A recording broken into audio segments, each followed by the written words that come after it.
இவன் மூஞ்செல்லாம் நம்ம காசு கொடுத்து வேற பார்க்கணுமா? இவனுக்கு நடிக்கவும் தெரில, டான்ஸ் ஆடவும் தெரில, இவன் அப்பங்காசுல நடிக்க வந்துட்டான். இப்படி ஒரு பத்திரிக்கை வந்து பயங்கரமா அவரை விமர்சனம் பண்ணாங்க. சிறந்த நடிகர் அப்படிங்கிற ஓட்டெடுப்பை நடத்தும் போது விஜய் நம்பர் 1 இடத்த பிடிக்கிறாரு.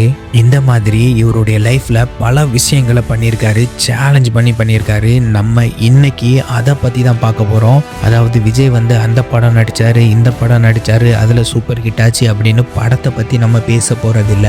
அவரை பத்தின சுவாரஸ்யமான தகவலை பத்தி தான் இன்னைக்கு நம்ம பார்க்க போறோம். இந்த வீடியோ கண்டிப்பா உங்களுக்கு பிடிக்கும். யாருமே இந்த மாதிரி வீடியோ போட்டிருக்கவே மாட்டாங்க. ஸோ ஸ்கிப் பண்ணாம பாருங்க. இந்த வீடியோவை பார்த்து முடிச்சதுக்கு அப்புறம் நீங்க அவரை பத்தின பார்வையே மாத்திடுவீங்க. அப்படிப்பட்ட ஒரு மனுஷன் தான் விஜய். வாங்க பார்க்கலாம். 1974 தான் விஜய் அவர்கள் பிறக்கிறாரு. இவர் பிறக்கும் போது இவங்க வீட்டில் ரொம்பவே கஷ்டங்க. சாப்பாட்டுக்கு கூட கஷ்டப்பட்டு தான் வாழ்ந்திருக்காங்க. அவங்க அம்மா தான் பாட்டு பாடி ரூபா கொண்டு வருவாங்களாம். அதாவது அவங்க அம்மா வந்து ஒரு பாடகி. ஸோ அவங்க வந்து ஒரு படத்தில் ஒரு பாட்டு பாடுறதுல அவங்களுக்கு ஒரு சின்ன சம்பளம் வரும். அந்த சம்பளத்தில் தான் இவங்க வீடே ரன் ஆகிட்டு இருந்திருக்கு. அதுக்கப்புறம் தான் அவங்க அப்பா படம் எடுக்க ஆரம்பிச்சிருக்காரு. அதுக்கப்புறம் அவங்க லைஃப் வந்து கொஞ்சம் ஸ்டாண்டர்டாக போயிட்டு இருந்திருக்கு. இவருக்கு 6 வயசு இருக்கும்போது ஒரு தங்கச்சி பாப்பா பிறக்குது. வித்யா அப்படின்னு அவங்களுக்கு பேர் வைக்கிறாங்க. ரொம்ப சந்தோஷமா அவர் இருந்த நாள்னா அதை தான் சொல்லுவாராம். அவ்வளோ ஜாலியாக அந்த பாப்பா கிட்ட விளாண்டுட்டு இருந்திருக்காரு. ஏன்னா 6 வயசு இருக்கும்போது கொஞ்சமாக விவரம் தெரிஞ்சிடும். ஸோ அதனாலேயே இவங்க வந்து பாப்பா மேலே ரொம்ப பாசமாக இருந்துட்டு வந்திருக்காரு. ஸ்கூல் போயிட்டு இந்த உடனே பாப்பாவை எங்க அப்படின்னு சொல்லிட்டு தான் வந்து பார்த்து அந்த பாப்பா கிட்ட தான் விளாண்டுக்கிட்டே இருப்பாராம். அப்படி ரொம்ப பாசமாக அந்த பாப்பாவை பார்த்துக்கிட்டு வந்திருக்காரு. கிட்டத்தட்ட ஒரு அண்ணன் மாதிரி இல்லை, அப்பா மாதிரியே அவர் வந்து பார்த்துக்கிட்டு வந்திருக்காரு. இப்படி இருக்க வித்யாவுக்கு 3 வயசு இருக்கும்போது ஒரு கொடிய நோயினால தாக்கப்பட்டு அவங்க மூச்சு விட முடியாம இறந்து போயிடுறாங்க. இந்த விஷயத்தை விஜய்னால தாங்கவே முடியல. ரொம்ப டிப்ரெஷனுக்குள்ள போறாரு. அவர் ரொம்ப சுட்டித்தனமா விளாண்டுட்டு இருந்த அந்த பையன் ஒரு கட்டத்துல விளாட மாட்டேன், அமைதியாக தான் இருப்பேன், எதுவுமே பண்ண மாட்டேன் அப்படிங்கிற ஒரு கட்டத்துக்குள்ளே போகிறாரு. பாப்பா இறக்குறதுக்கு முன்னாடி எல்லாத்துக்கிட்டையும் ஜாலியாக சிரித்து பேசின விஜய் அதுக்கப்புறம் அவர் வந்து அமைதியாக மாறுறாரு. யாருக்கிட்டையுமே அதிகமாக பேசுறது கிடையாது. ஏதாவது வேணும்னா மட்டும் தேவைக்கு மட்டும் பேசுகிற ஒரு நபராக மாறுறாரு. விஜய் இப்படி இருக்கிறத அவருடைய அப்பா சந்திரசேகர் நோட் பண்ணுறாரு. சரி, நம்ம மகன் தான் போயிட்டா, நம்ம மகனையாவது நம்ம ரொம்ப சந்தோஷமாக நம்ம பார்த்துக்கணும் அப்படிங்கிறதுக்கு அவர் எவ்வளவோ முயற்சி பண்ணி என்னெல்லாமோ பண்ணி பார்க்குறாரு. பட் விஜய் வந்து ஒரு கட்டத்தில் மாறுற மாதிரியே தெரியல. அவர் வந்து சைலண்டாகவே இருக்காரு, அதிகமாக பேசுகிறதே இல்லை. அப்படியே இருந்தோடனே என்ன பண்ணுறாரு அப்படின்னா அவருடைய படத்தில், அதாவது 1984 வெற்றி அப்படின்னு ஒரு படம் வந்து சந்திரசேகர் இயக்குறாரு. அந்த படத்தில் விஜயை வந்து ஒரு கேரக்டரில் நடிக்க வைக்கிறாரு. அதுதான் விஜய் நடித்த ஒரு முதல் படம். இந்த மாதிரி சந்திரசேகர் அவர்கள் விஜய் அவர்களை ஒவ்வொரு படமா ஒரு 6 படம் கிட்ட அவருடைய சின்ன வயசுலயே நடிக்க வச்சிருக்காரு. நாட்கள் அப்படி கடந்து போகுது. அதுக்கப்புறம் அவர் வந்து அவருக்குன்னு ஒரு ஃப்ரெண்ட்ஸை சேர்த்துக்கிட்டு அவங்க கிட்ட ரொம்ப நல்லா ஜாலியாக பேச ஆரம்பிக்கிறாரு. அவங்க கிட்ட ரொம்ப டைம் ஸ்பெண்ட் பண்ண ஆரம்பிக்கிறாரு. காலேஜிலலாம் நல்லா கட்டடிச்சிட்டு படம்லாம் பார்க்க அடிக்கடி போவாராம்.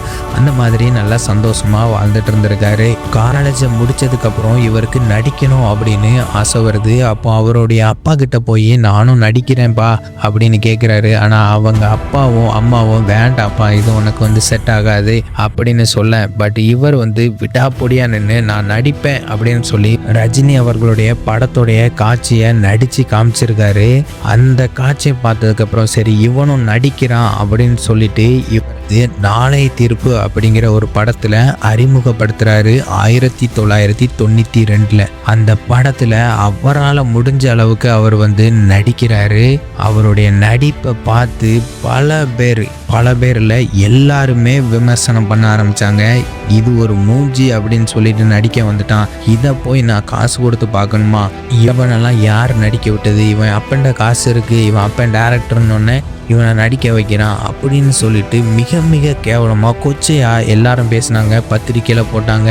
இதை பார்த்த விஜய் அவர்கள் மனசுடைஞ்சு போகிறாரு. தியேட்டர்லேயும் போய் படத்தை பார்த்துருக்காரு.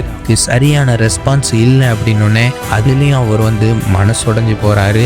அவருடைய நண்பர் சொன்னதுதான் இது. ரூம்ல ஒரு நாள் ஃபுல்லா உட்கார்ந்து அழுதாராம்.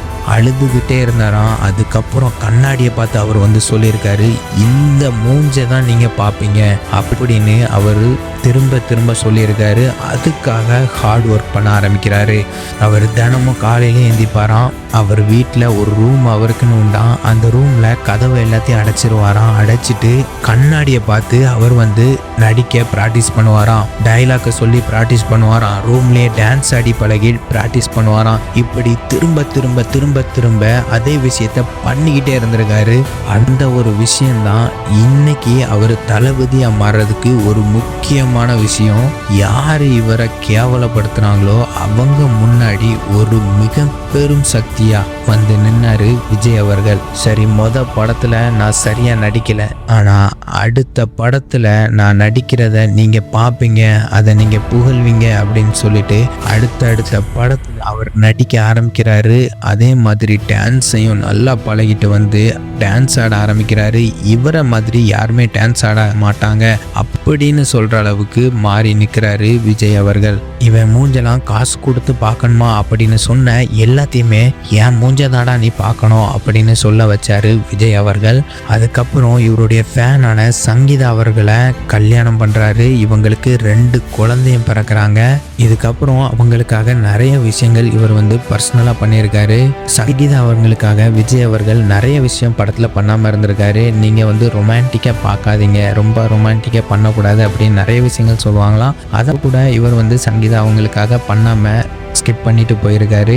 அவங்களுக்காக நிறைய விஷயங்கள் தொடர்ந்து செஞ்சுட்டே வந்திருக்காரு. அவங்களுடைய பிள்ளைகளுடைய பர்த்டேக்கு இவர் என்ன பண்ணுவார்னா ஃபோட்டோ எல்லாமே கலெக்ட் பண்ணி வச்சிருப்பாராம். எல்லாத்தையும் அவங்களுடைய கல்யாணம் அன்னைக்கு போட்டு காட்டணும் அப்படின்னு அவர் வச்சிருக்கதா சொல்லப்படுது. இவருடைய கேரக்டர் நீங்க பார்த்தீங்க அப்படின்னா ஒருத்தர் மேல கோவப்பட்டா அங்க அமைதியாவே இருந்துருவாராம். அதுதான் அவங்களுக்கு ஒரு சிறந்த பனிஷ்மெண்ட் அப்படின்னு நினைப்பாராம். அவங்க கிட்ட போய் ஆர்கியூமெண்ட் பண்ணவே மாட்டாராம். நீ தான் சரி நான் தான் தப்பு அப்படிங்கிற மாதிரி எதுவுமே பண்ண மாட்டாராம். எதுவா இருந்தாலும் அமைதியா போயிடுவாராம். சரி அப்படிங்கிற எதுவுமே இல்லை, அமைதியா போயிடுவாராம். பேசவே மாட்டாராம். அதுக்கப்புறம் அவங்களா பேசுற வரைக்கும் அமைதியா தான் இருப்பாராம். அவங்க பேசிட்டாங்க, ஒன்ஸ் பேசிட்டாங்க அப்படின்னா பலபடி அவங்க கிட்ட மிங்கிளாகி நல்லா பேச ஆரம்பிச்சிருவாராம். அது அவங்க ஃப்ரெண்ட்ஸாக இருந்தாலும் சரி, ஃபேமிலியாக இருந்தாலும் சரி, யாருக்கிட்ட இருந்தாலும் அவர் அந்த மாதிரி தான் இருப்பாராம். இவருடைய ரசிகர் மன்றம் மூலமாக நிறைய விஷயங்கள் பண்ணிட்டு வந்திருக்காரு. இதுவே இவருக்கு பிரச்சனையாக நிறைய படங்களை இவருக்கு தடுக்க முயற்சி பண்ணியிருக்காங்க. நீங்கள் இந்த படத்தை நடிக்கக்கூடாது, இந்த படம் வெளியே விட மாட்டோம். தலைவா படம்லாம் சந்திக்காத பிரச்சனையே கிடையாது. எல்லா பிரச்சனையும் கடந்து தான் இன்னைக்கு, அதாவது இப்போ அரசியலில் வந்திருக்காரு. பல விமர்சனங்களை சந்திச்சுட்டு வராரு. என் ஃபேமிலியில் கூட அவங்களுக்கு சப்போர்ட் இல்லை, அவ்வளோ விஷயங்களை சந்திச்சுட்டு வராரு. என்னப்பா நீ ஃபேமிலியில் சப்போர்ட் இல்லைன்னு சொல்கிறிய அப்படின்னு நீங்கள் கேட்கலாம். ஏன்னா ஃபேமிலியில் இந்த டைமில் போய் டைவர்ஸ் கொடுக்குறாங்க அப்படின்னா அது ஒரு என்ன சொல்ல அப்படின்னே தெரியல. முன்னாடி அவங்க பண்ணியிருக்கலாம். 4 வருஷம் முன்னாடியே அவங்களுக்கு பிடிக்கல அப்படின்னு பிரிஞ்சிருந்தாங்க அப்படின்னா 4 வருஷம் முன்னாடியே டைவர்ஸ் அப்படிங்கிறத கொடுத்துருக்கலாம். இல்லை எலெக்ஷனுக்கு அப்புறம் கூட இவங்க டைவர்ஸ் அப்படின்னு கொடுத்துருக்கலாம். இன்கேஸ் நான் உள்ள பர்சனல் லைஃப்பில் என்ன வேணாலும் பிரச்சனை இருக்கலாம். ஏன்னா ஒரு கணவன் மனைவிக்குள்ள பிரச்சனைங்கிறது எப்படி வேணாலும் வரும், யார் மூலமானாலும் வரும். சில நேரம் விஜய் மேலே தப்பாக இருக்கலாம், சில நேரம் சங்கீதா அவங்க மேலே தப்பாக இருக்கலாம். யார் மேலே தப்பு அப்படின்னு இப்போ வரைக்கும் யாருக்குமே தெரியாது. சும்மா சோசியல் மீடியாவில் வர்றதை எல்லாத்தையும் நம்பி தேவையில்லாமல் நிறைய விஷயங்களை பேசுகிறத அவாய்ட் பண்ணுங்கள். இப்போ இவர் அரசியலுக்கு வந்திருக்காரு. என்ன பண்ண போகிறாரு, என்ன நல்ல விஷயங்களை எடுத்து வைக்கிறாரு அப்படிங்கிறத மட்டும் பாருங்கள். அதுதான் முக்கியமான ஒரு விஷயமா பார்க்கப்படுது. அதுக்கப்புறம் இவருடைய லைஃப்பில் நம்ம கற்றுக்க வேண்டியது நிறைய விஷயங்கள் இருக்குது. இவருடைய லைஃப்லேருந்து நான் கற்றுக்கிட்ட ஒரே விஷயத்தை உங்கள்கிட்ட ஷேர் பண்ணுறேன். உலகமே உன்னால் முடியாது அப்படின்னு சொன்னாலும் என்னால் முடியும்டா, நான் அதை செய்வேன்டா அப்படின்னு சொல்கிறதுக்கு ஒரு தைரியம் வேணும். அதை செஞ்சு காட்டுறதுக்கு அதை விட தைரியமும் தன்னம்பிக்கையும் தொடர்ந்து செய்கிற மனப்பக்குவம் வேணும், டிசிப்ளின் வேணும். அப்படிப்பட்ட ஒருத்தர் தான் விஜய் அவர்கள். அதனால தான் அவர் இந்த இடத்துல இருக்கிறாரு. நீங்கள் கூட விஜய் ஆகலாம், சிரிக்காதீங்க. உண்மையாக நீங்கள் கூட விஜய் ஆகணும்னு நினச்சிங்கன்னா கண்டிப்பாக முடியும். அதுக்கு நீங்கள் பண்ண வேண்டியது முயற்சி பண்ணணும், தொடர்ந்து ப்ராக்டிஸ் பண்ணணும், தொடர்ந்து என்ன பண்ணணுமோ அதை நோக்கி போய்கிட்டே இருக்கணும். அதாவது உங்களுக்கு ஒரு கோல் இருக்குன்னா அதை நோக்கி நீங்கள் டெய்லி வேலை செஞ்சீங்க அப்படின்னா கண்டிப்பாக நீங்களும் ஒரு நாள் அந்த இடத்துக்கு நீங்கள் போய் சேருவீங்க. அதில் எந்த ஒரு மாற்று கருத்தும் கிடையாது. அதுக்கு நீங்கள் பண்ண வேண்டியது தொடர்ந்து முயற்சி செய்யணும். இப்போலாம் படம் நடிக்கணும் அப்படின்னா வாய்ப்புக்காக தேடி போக வேண்டாம். சோசியல் மீடியாவில் நீங்கள் போடுறதே நல்லா பண்ணீங்க அப்படின்னா கண்டிப்பாக உங்களுக்கு வாய்ப்புகள் தானாக தேடி வரும். அதுக்கு பண்ண வேண்டியது ப்ராக்டிஸ் தான், முயற்சி தான். எந்த ஒரு விஷயமா இருந்தாலும் சரி, நீங்கள் பிஸ்னஸ் பண்ணணும் அப்படின்னு நினச்சாலும், கவர்மெண்ட் எக்ஸாமில் பாஸ் ஆகணும்னு நினச்சாலும் நீங்கள் தொடர்ந்து அதை செஞ்சால் மட்டும்தான் முடியும். அதே மாதிரி உங்கள் மேலே நம்பிக்கை வைக்கணும். அதுதான் மிக மிக மிக மிக மிக மிக மிக முக்கியம். என்னால் முடியும் அப்படின்னு நினச்சிங்கன்னா தான் உங்களால் முடியும். உங்களால் முடியாது அப்படின்னு நீங்கள் ஒரு செகண்ட் நினச்சா கூட உங்களால் முடியாதுன்னு நீங்கள் போயிடுவீங்க. ஆனால் யார் ஒருத்தன் எத்தனை முறை விழுந்தாலும் திரும்பவும் எந்திரிச்சு நிற்கிறானோ, அதாவது என்னால் முடியும்னு டெய்லியாக அவன் தொடர்ந்து ஒரு விஷயத்த பண்ணுறானோ, அவன் கண்டிப்பாக ஒரு நாள் எல்லாத்தையோட பெஸ்ட்டாக நிற்பான். அதுக்கு ஒரு உதாரணம் தான் விஜய் அவர்கள். உங்களுக்கு விஜயை பிடிக்கும் அப்படின்னா கண்டிப்பாக கமெண்ட் பண்ணுங்கள். அவரை பற்றின விஷயங்கள் உங்களுக்கு என்னென்னலாம் தெரியும் அப்படிங்கிறத கண்டிப்பாக நீங்கள் சொல்லுங்கள். நீங்கள் யாருக்கு ஓட்டு போட போகிறீங்க அப்படிங்கிறதும் கண்டிப்பாக சொல்லிட்டு போங்க. நீங்கள் விஜய் அவர்களுக்கு ஓட்டு போட போகிறீங்க அப்படின்னா டிவிக்கேன்னு கமெண்ட் பண்ணிட்டு போங்க. நன்றி, வணக்கம்.